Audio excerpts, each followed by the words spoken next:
جتنا آسمان سے پانی برستا ہے نا اتنا پانی ہم جمع کر کے نہیں رکھ سکتے تھے. اللہ تعالیٰ نے مقدر کے حساب سے پانی کو برسا دیتا ہے. وہ زمین میں کچھ خشک ہو جاتی ہے اور نالے بن کے آگے چل دیتی ہے. اور جو زمین میں رہتے اس کا تھر کے وجہ سے پیڑ پودے اگتے ہیں.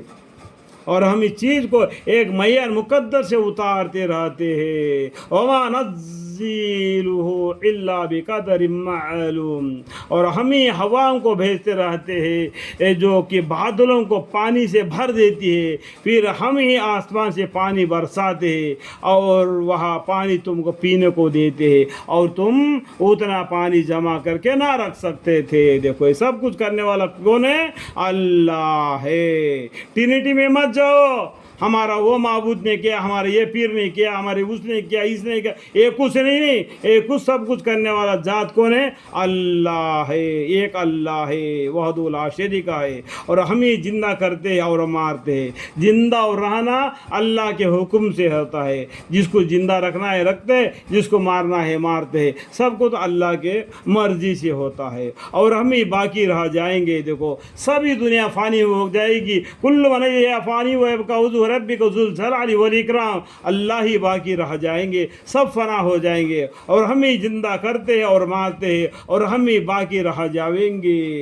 دیکھو اور ہم تمہارے اگلوں کو بھی جانتے ہیں اور ہم تمہارے پچھلوں کو بھی جانتے ہیں. اللہ تعالیٰ دیکھے ہمارے پہلے ہمارے دادا پردادا اور دادا بڑدادا اے دادا وہ دادا اس طریقے سے پیچھے کو چلیں گے آدم علیہ السلام تک اللہ تعالیٰ جانتے ہیں. اس کے بعد میں ہمارے نسل، ہمارے بیٹا، اس کا بیٹا، پوتا پوتا پوتا پوتا پوتا قیامت تک ہونے والے کو بھی اللہ تعالیٰ سب کو جانتے ہیں، پچھلوں کو بھی جانتے ہیں.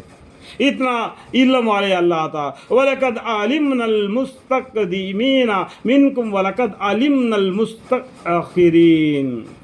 اور ہم تمہارے اگلوں کو بھی جانتے ہیں اور ہم تمہارے پچھلوں کو بھی جانتے ہیں. اور بے شک آپ کا رب ہی ان سب کو محاشرہ فرمائے گا. بے شک حکمت والا علم والا ہے اللہ تعالیٰ. اور ہم نے انسان کو بچتی ہوئی مٹی سے جو کہ سڑی ہوئی گارے کی بنی ہوئی تھی پیدا کیا. دیکھو اللہ تعالیٰ نے بتایا انسان کو پہلا مٹی سے پیدا کیا. یہ تو سب کو معلوم ہے. آدم علیہ السلام کو مٹی سے پتلا بنا دیا، اس کے بعد میں اس کے اندر جان ڈال دی تو زندہ ہو گئے، تو انسان بن گئے. تو ان کو بعد میں ان کو دادی ماں حوا کو پیدا کر دیا، اس کو جوڑا بنا دیا، جنت میں ان کو شادی کر دیا. جو ان کو سے غلطی ہو گیا اس کے وجہ سے دنیا میں آنا پڑا. اس کا بھی ایک بڑا چرتر ہے، اس کے پیچھے دبی ہوئی معنی ہے. قصص الانبیاء پڑھنے سے معلوم ہو جائے گا. جو موسیٰ علیہ السلام نے آدم علیہ السلام سے سوال کی تھی اس کا جواب آدم علیہ السلام نے کیا دیا. یہاں پر دبی ہوئی معنی ہے تو ہم اتنا ہی معنی سمجھائیں گے جہاں پر بازو میں لکھا ہے فائدہ، تو یا بازو میں پڑھنے سے آپ کو معلوم پڑ جائے گا. ٹھیک ہے. اور ہم نے انسان کو بستی ہوئی مٹی سے جو کہ سڑی ہوئی گارے کی بنی ہوئی تھی پیدا کیا. مٹی کو کمبار کیا کرتا ہے؟ ہنڈی بنانے کے لیے لاتا ہے، پاؤں سے کھندلتا ہے، پانی ڈال کے اس کو کیا کرتا ہے ڈھیر کے جیسا بنا دیتا ہے، سڑا دیتا ہے، اس کے اوپر ہاتھ مار دیتا ہے، ڈب ڈب کی آواز آتی ہے تو سوچتا ہے کہ اب یہ ہنڈی بنانے کی ہو گئی.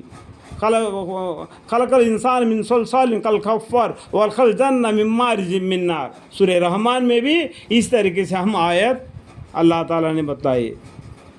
یہاں پر اللہ تعالیٰ کیا بولتے ہیں؟ وَلَقَدْ خَلَقْنَا الْإِنسَانَ مِنْ صَلْصَالٍ مِنْ حَمَإٍ مَسْنُونٍ. سورہ رحمان میں کیا فرما رہے؟ خلق الانسان من صلصال کالفخار وخلق الجنہ من مارج من نار. سمجھ میں آ گیا؟